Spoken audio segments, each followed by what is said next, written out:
కాకినాడ జిల్లా తుని పట్టణానికి సంబంధించి తుని రూరల్ పోలీస్ స్టేషన్లో నిన్నటి జన్మన ఒక మైనర్ బాలిక 13 సంవత్సరాలు సుమారుగా ఉండొచ్చు.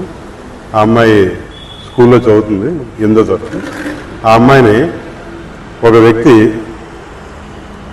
స్కూల్ నుంచి తీసుకుని వెళ్ళిపోయి పట్టణ శివారులో ఉన్నటువంటి ఒక తోటలో లైంగికంగా అత్యాచారం చేసినట్టుగా మనకి సోషల్ మీడియా ద్వారా ఫస్ట్ బయటకు వచ్చింది. వచ్చిన తర్వాత మనకి ఈ విషయం కంప్లైంట్ కూడా వచ్చింది. కంప్లైంట్ వచ్చిన తర్వాత ఈ కేసులో దర్యాప్తు చేయడం జరిగిందండి.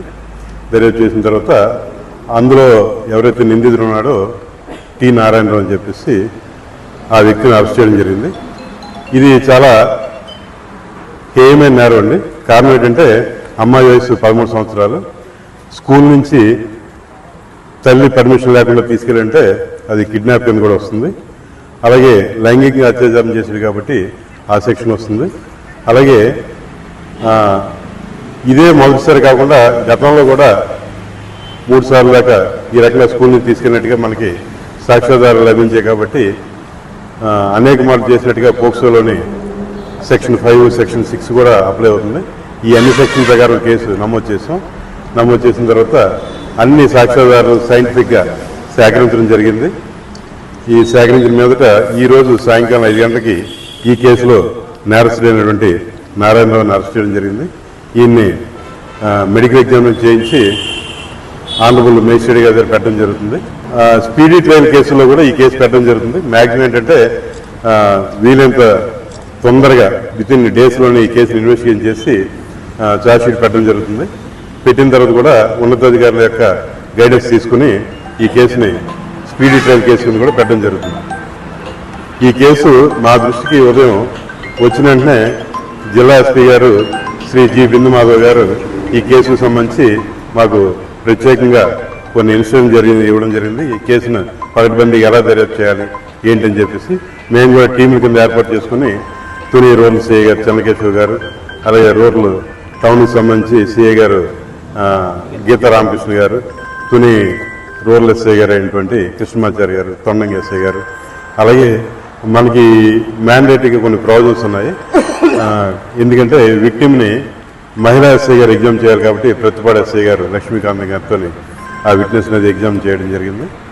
ఈ కేసులో అన్ని విషయాలు కూడా పరిగణలోకి తీసుకోవడం జరిగింది. ముఖ్యంగా ఏంటంటే ఈ కేసుని ఒక అమానవీయ కేసు కింద డీల్ చేయాలి. అంతేగాని క్యాస్ట్ పరంగా లేకపోతేనేమో గతంలో ఈ పార్టీలో తిరిగాడు ఆ పార్టీలో ఇవన్నీ కరెక్ట్ కాదండి. ఆ రకంగా ఎవరైనా వార్తలు ఇస్తే అది పార్టీల పరంగా రెచ్చగొట్టడం కింద కూడా వస్తుంది.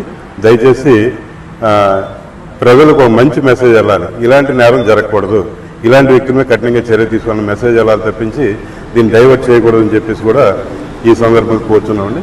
అలాగే ఈ అమ్మాయి బాలిక ఎవరైతే ఉన్నారో అత్యాచారానికి గురి కాబట్టి విక్టిమ్ గర్ల్ ఎవరైతే ఉన్నారో ఆమె తాలూకు ప్రైవసీని కూడా మనం రక్షించవలసిన అవసరం ఉంది.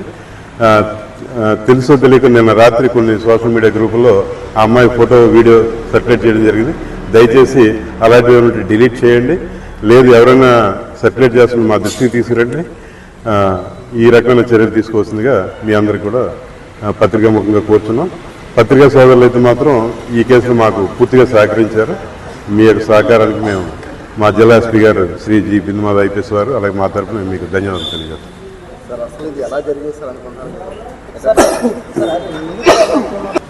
ఈ విక్టిమ్ గర్ల్ ఎవరైతే ఉన్నారో విక్టిమ్ గర్లకి తండ్రి లేరండి, తల్లి మాత్రం ఉన్నారు. వీళ్ళింటికి ఈ ఎక్యూజ్డ్ ఇల్లు ఆపోజిట్ ఇల్లు. మనకి తెలిసిన గ్రామీణ వాతావరణంలో వరుసలు పెట్టుకునే ఇది కూడా ఇతను ఏంటంటే తాతాను పిలిపించుకుని కూడా ఇలాంటి పనికి పాల్పడడం అనేది ఈరోజు సభ్య సమాజం తరలించుకునే పరిస్థితి. ఆయన ఎక్యూజ్ని మెడికల్ ఎగ్జామినేషన్ పంపిస్తున్నాం. మెడికల్ ఎగ్జామినేషన్లో మీరు చెప్పిన ఏవైతే డౌట్ ఉన్నాయో అన్నీ కూడా క్లారిఫై అవుతాయండి. మనకి కేసు ఈ రోజే దర్యాప్తు కాబట్టి మొదటి రోజులోనే అన్ని విషయాలు రావు. ఇందులో ఏంటంటే మన ఫోరెన్సిక్ సైన్స్ ల్యాబొరేటరీకి కొన్ని విషయాల్లో వారి యొక్క సహాయం తీసుకోవడం జరుగుతుంది. ఆర్ఎఫ్ఎస్ఎల్ యొక్క సహాయం తీసుకోవడం జరుగుతుంది. తీసుకున్న తర్వాత ఏ విషయాలు అయితే వెలుగులోకి వస్తాయి సైంటిఫిక్గా అన్ని విషయాలు కూడా కోర్టు ముందు ఉంచి నేరస్తుడికి యావజ్జీవ శిక్ష పడేటట్టుగా పోలీస్ శాఖ తరఫున మేము చర్యలు తీసుకుంటాం. తాతని చెప్పారు. చెప్పిన తర్వాత ఇంజక్షన్ అవసరం ఉంది, ఈ అమ్మాయికి సమ్ హెల్త్ ప్రాబ్లం ఉందంటే మెడికల్ ఎయిడ్ కదా అని చెప్పేసి వాళ్ళు నమ్మడం జరిగింది. క్లాస్ టీచర్, ప్రిన్సిపల్ గారు కూడా రెగ్యులర్ ప్రిన్సిపల్ గారు లేరు, ఇన్ఛార్జ్ ప్రిన్సిపల్ గారు ఉన్నారు. క్లాస్ టీచర్ వచ్చారు కదా అని చెప్పి ఇన్ఛార్జ్ ప్రిన్సిపల్ గారు ఆ విషయాన్ని ఒక గుడ్ ఫెయిత్ అంటారు కదా, ఒక మంచి నమ్మకంతో అయితే పంపించారు. మీరందరూ చాలామంది అడుగుతున్నారు ఏంటంటే తల్లికి ఫోన్ చేయాలి కదా అని చెప్పేసి. నిజమే మీరు చెప్పింది. ఆ విషయం కూడా అధికారుల దృష్టికి తీసుకెళ్ళడం జరిగింది. అయితే పొరపాటు స్కూల్ తరఫున జరిగిందో ఆ విషయం ఎడ్యుకేషన్ డిపార్ట్మెంట్ ఎంఈఓ గారు వచ్చారండి, అలాగే డిప్యూటీ డిఈఓ గారు వీళ్ళందరూ వచ్చారు. ఆ విషయం ఎడ్యుకేషన్ డిపార్ట్మెంట్ సంబంధించిన విషయం కాబట్టి వాళ్ళు ఏం చర్య తీసుకోవాలి, ఎలా చర్య తీసుకోవాలి వాళ్ళు తీసుకుంటారు. 3 ప్రీవియస్ సెక్షన్స్ మనం అప్లై చేసాం ఈ కేసు.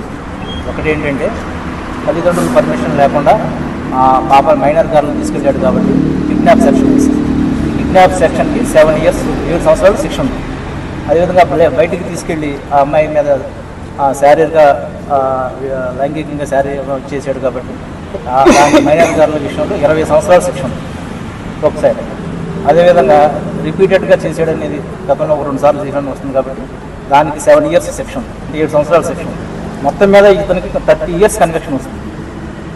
ఈ సెక్షన్స్ అన్ని అప్లై అవుతున్నాయి కాబట్టి.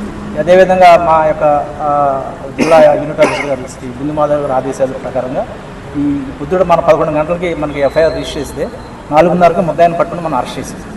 అదేవిధంగా ఈ కేసును 15 రోజుల్లోపుగా ఇంకా రిమైనింగ్ ఎవిడెన్స్ మెడికల్ సర్టిఫికేట్ తీసుకుని 15 రోజుల్లో షార్ట్ షీట్ వేస్తాం. 6 నెలల లోపల శిక్ష పడేట్టుగా స్పీడీ ట్రయల్ చేయించి వారికి 6 నెలల్లో శిక్ష పడేట్టుగా చూస్తాం. ఇది యొక్క మా ఉన్నతాధికారుల యొక్క ఆదేశం. సీన్లోకి వెళ్ళి క్లూస్ టీమ్ అందరూ వచ్చిన తర్వాత అన్ని క్లూస్ కలెక్ట్ చేసుకుని మనం 5 గంటలకు అరెస్ట్ చూపించాం.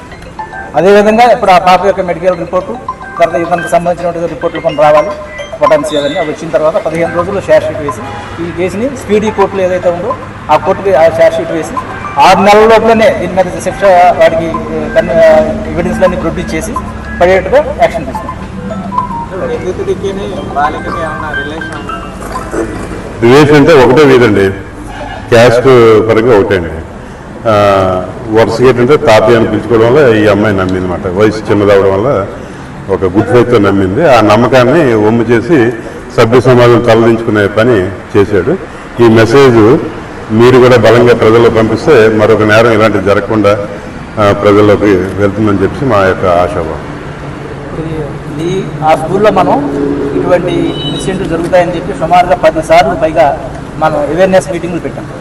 ఆ పర్టికులర్గా ఆ స్కూల్లో ప్రతి సెషన్ క్వార్టర్లకి మనం పెడుతూనే ఉన్నాం.